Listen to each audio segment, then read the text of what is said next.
არა აქვს ხოლმე გაცნობიერებული მამაკაც ბავშვთან მიმართებაში რა როლი აქვს. აი ის ყველას აქვს, რომ მოგეთ არის ფული აქვს, დარშიათ, არწყურიათ. მართლა მუშაობს ხო დილიდან საღამომდე რა.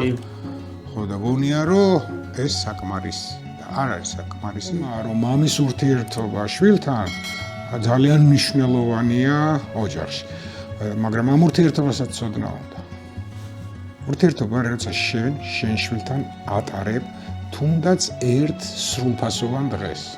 ვისაც მამა არ ყავს ან დეფიციტი აქვს ურთიერთობის ან გარდაცვალება ან არა, მას უჭირს ადაპტირება გარე სამყაროსთან. მამა გამოვიდა აი ამ დაკვირვებით რა დავარქვა, საგარეო საქმეთა მინისტრია. ბავშვი ოჯახში უნდა მოემზადოს დამოუკიდებელი ცხოვრებისთვის.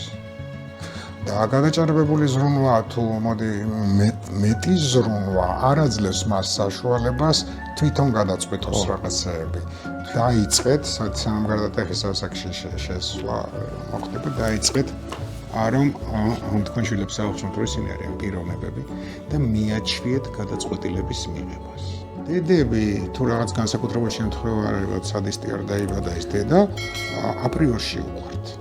ინსტინქტის დონეზე დაკვირდით და მამამ უნდა დაიმსახუროს. ბავშვები პატარა ასაკში შეგონებებით ნაკლებად სწავლობენ, მათ სჭირდებათ ქცევითი მოდელი. თუ მინდა რომ ბავშვმა წიგნი იკითხოს, მაშინ ის უნდა მხედავდეს, რომ წიგნს ვკითხულობ.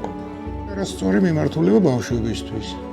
ნიშნებზე ორიენტირება, რომელიც თავისუფალია და ჭკვიანია, ის არ ორიენტირდება შეფასებაზე, ის ორიენტირდება თავის განვითარებას.